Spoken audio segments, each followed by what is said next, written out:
Hello everyone, welcome to Ideas and Insights, a show devoted to exploring novel perspectives on contemporary issues. I am Badrinath Rao, your host.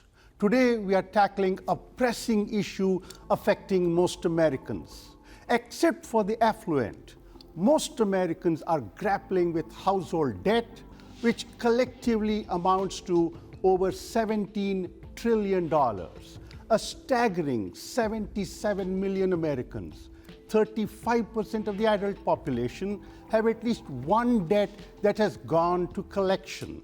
To make matters worse, over half of working Americans live paycheck to paycheck, and 1/3 have no savings.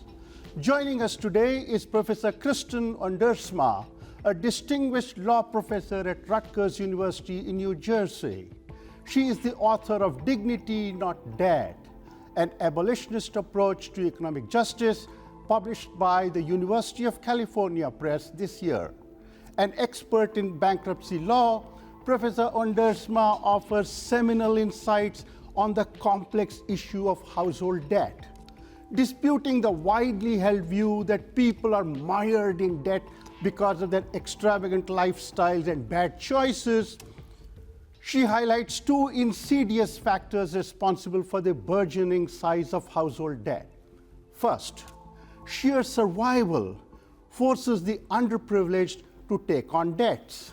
Second, predatory, high-interest loans peddled by what Professor Ondersma characterizes as the debt industrial complex make it virtually impossible for the vulnerable to be debt-free. Unmindful of these crippling realities, the law and official policies view debt from the distorted lens of economic efficiency and market forces.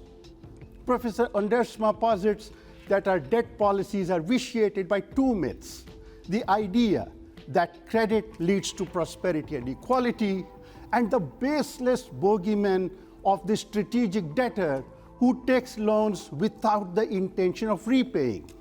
Professor Ondersma passionately argues that the problem of household debt is best viewed as a human dignity issue requiring the abolition of exploitative debts taken for survival and basic needs. Respect for human dignity demands a society that makes ruinous debts for everyday life redundant. Approaching debt from the twin perspective of redistribution and reparation, she pleads for a more robust welfare system providing affordable housing, education, healthcare, and transportation. Professor Ondersma maintains that dismantling barriers such as racism and opportunity hoarding is indispensable for upholding the inalienable human dignity of debtors, and doing so will lead to a more just and equitable society. She joins me to discuss her ideas further. Welcome to Ideas and Insights, Professor Ondersma. Thanks for joining us today. Thank you so much for having me, Badri. Let's begin with the main theme of your book. You offer a masterful account of the problem of household debt. Can we start by talking about how big this problem of household debt is and why it matters? It's a really big problem. Many Americans have to rely on debt just to survive. 40% of Americans don't have an extra $400. So if they face an emergency, the car breaks down, a kid gets sick, they face an unexpected expense, they have no choice but to turn to credit. And then many people, unless they are getting a raise all of a sudden, can't easily repay that debt. 1 out of every 3 adult Americans has a debt that has been turned over to a collection agency, and household debt is at an all-time high. Nearly a quarter of Americans said that they incurred with credit card debt, said that they incurred that debt to pay for basic necessities such as food, utilities, or rent. Then you have the problem of student loans, over 1.7 trillion outstanding. Half of Americans also carry medical debt, and more than half of those with medical debt owe at least $1,000 in medical debt. In addition, thousands of Americans end up in jail every year because they couldn't pay a private civil debt. And our policies they force people to rely on debt to survive, but then they end up punishing those who struggle with debt. So it's unjust. As serious as these issues are, here's something in your book that makes me really worried. On page 25, you say, and I'm quoting you, the interest rates on payday loans average around 391%, but they can be over 1,000%, unquote. Now, I would like to think that this is a typo, is it? Unfortunately not. The payday lending industry has a long history of using very abusive terms. And the reason that these interest rates can get so high is that most people don't just take out one payday loan. They end up having to borrow again to roll over that loan. And most people that take out payday loans end up needing to take out 8 on average. And with every loan, there's more and more fees and interest, and more of the debtor's resources are, rather than being used to meet their basic needs, end up being diverted to these payday lenders. Let's now move to an important point that you raise in the first part of your book. You begin by saying that the conventional legal classification of household debt is deeply flawed, and you offer an alternative classification which you think is more just, appropriate, and helpful to those that are in debt. Can you tell us more about this new classification that you propose? Sure. So U.S. policies create barriers to debt relief for families and households that have what's defined as consumer debt, while creating lots of benefits for business debt. And this is based on the myth that people are strategically running up debt on their credit cards, buying frivolous consumer goods, and then strategically abusing the bankruptcy system, shirking off their debts in bankruptcy. But in reality, as we said, many households that struggle with debt are just taking on debt to survive. Medical care, cars to get to work, loans to get a basic education. Then you also have this problem where in the public consciousness, there's this idea that, oh, if I just take on good debt and avoid bad debt, then I'll have financial security and I'll be able to avoid trouble with debt. So in order for our U.S. policies to match the reality of household debt, I propose this new taxonomy that can hopefully help policymakers discern between harmful and potentially beneficial household debt. And so I have 3 categories: survival debt. Survival debt is debt that households incur to survive, to achieve a standard of living consistent with human dignity. Examples include medical debt, payday loans incurred to avoid, for example, having your utilities shut off, or groceries that you have to put on the credit card, or any education that you have to get in order to earn a living wage. And then I have opportunity debt, which is debt that households incur to expand resources or opportunities such as homes, cars, a new washing machine, or educational debt as well. So some of these, there's overlap, and education can be both necessary to survive and also an opportunity. Then I have this category of debt that I call extractive debt. Either survival debt or opportunity debt can be extractive. I define extractive debt as debt that primarily benefits someone other than the borrower and is in fact substantially likely to harm the borrower. Examples of this include predatory high-cost loans, such as payday loans, subprime credit cards or mortgages, and high-cost private student loans, these predatory loans. And then I use the taxonomy, and I argue that policymakers should take an abolitionist approach to survival and extractive debt. These are types of debt that we don't want. And then opportunity debt, if it's not extractive, may be permissible as long as we use what I call a reparative approach. Well, you have raised a number of issues in response to my question. We shall take them one by one. Indeed, it is true that the way things are right now under the law, household debt is treated differently from business debt, and you think that is unfair to people who are forced into debt because of their circumstances. Aside from this very important point, you also talk in your book about what happens to people when they default on their debts. You, for example, talk about racial debt collection policies and how it disproportionately affects racial minorities. You also talk about substantive and procedural injustices in the debt collection system. Can you tell us what you mean by this? Sure. Well, in terms of racial disparities, Black and other marginalized households, first of all, are less likely to have wealth due to historical discrimination, and then are disproportionately targeted for both predatory loans and for debt collection. So even controlling for income, studies show that rates of debt collection are higher in majority Black communities than white communities, including some cities such as St. Louis, Chicago, and Newark.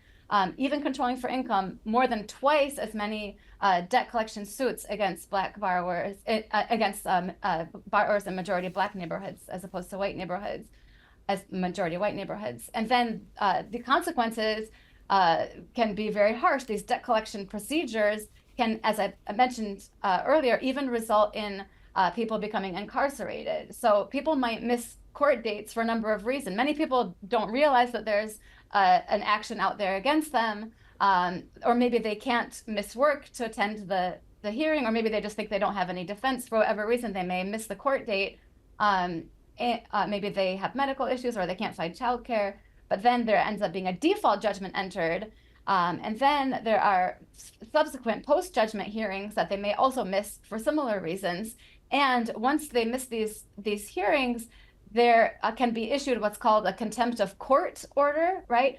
And after that, there can be a warrant issued for people's arrest, even if they never received notice or just didn't understand what was going on or couldn't attend the hearing.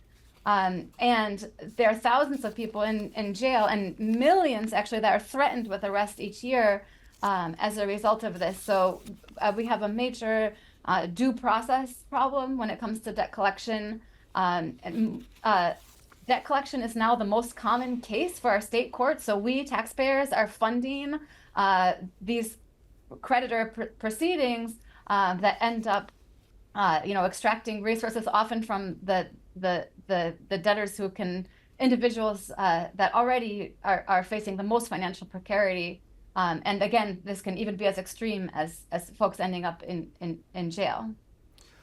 Let's now move to the second part of your book, where you discuss what you call two prominent myths in the discourse on household debt. Mm-hmm. And the first one that you discuss at length in your book concerns the critical role of debt in fostering entrepreneurship. There are many who argue that household debts and debts in general are good, they are useful, they help people gain access to monies that they can use to become entrepreneurs. Now, this argument seems unassailable, does it not? Well, I mean, it's not that there are no success stories when it comes to entrepreneurs. However, it's more difficult than one might hope, especially when it comes to things like home ownership or education, especially for those who have no savings whatsoever and low incomes. Professor Abby Atkinson over at Berkeley writes about this in depth in her beautiful papers. This idea that credit leads to both equality and prosperity is not borne out by the facts, unfortunately. If you think about it, if you have no savings whatsoever and your income is low and you've incurred debt, you're already struggling to meet your basic needs. If you face any hiccup, again, if you get sick or your car breaks down, suddenly you can't make a payment on that debt, then you have higher interest rates, you have higher fees, and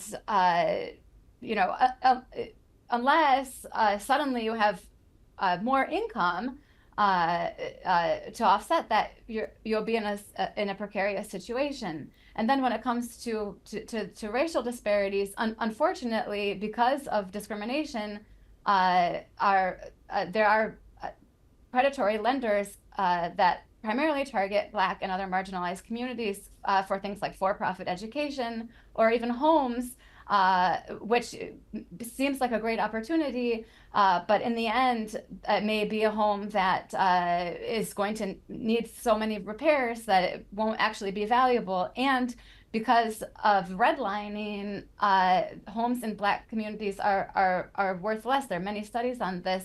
So you may think that you're building a valuable asset, but because of historical and ongoing discrimination, it may end up being a burdensome debt rather than a valuable asset that improves and increases your wealth.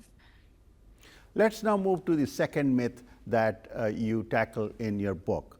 And this is the myth of the abusive debtor.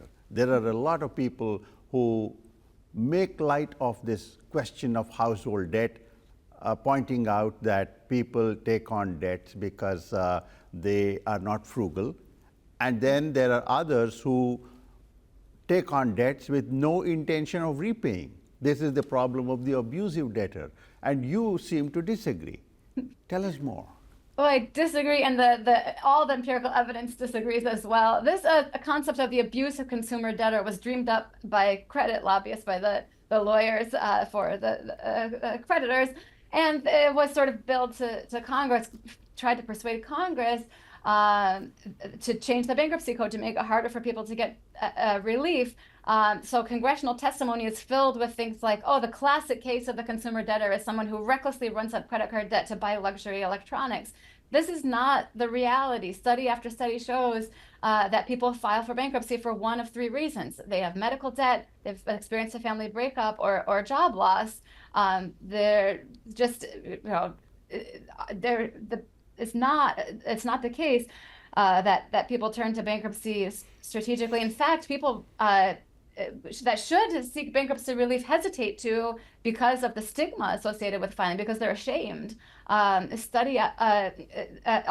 the studies show that many, in fact, struggle for years before filing because they're so ashamed to file bankruptcy, and they will cut back on food, on necessary medicine, to avoid having to seek bankruptcy relief. So it's quite the opposite, that in fact, more people should be getting debt relief than are getting debt relief. Let me ask you a quick follow-up question on these two myths. While talking about these myths, you point out that they are premised on this idea that free markets are good for the common well-being, that they tend to foster entrepreneurship, and you call this the myth of the free market. How is the free market implicated in the problem of household debt?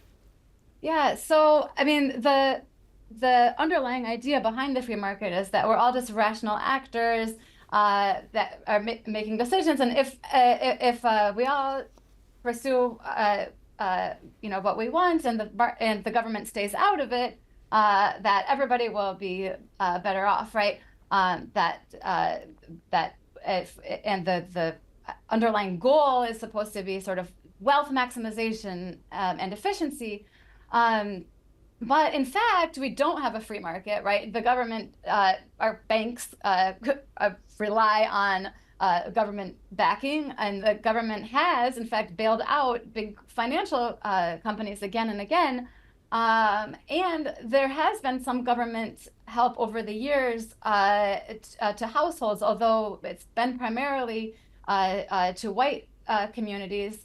There just has not been sufficient support for those who need it the most. So it's not a matter of whether we're going to have government intervention, because you can't have a functioning financial system without government intervention. The question is, what do we want the government to do? And I argue that rather than focusing on efficiency as the primary goal, that it's much better to have a concept of human dignity as a guiding principle. And I'm not saying that everything about the market is bad.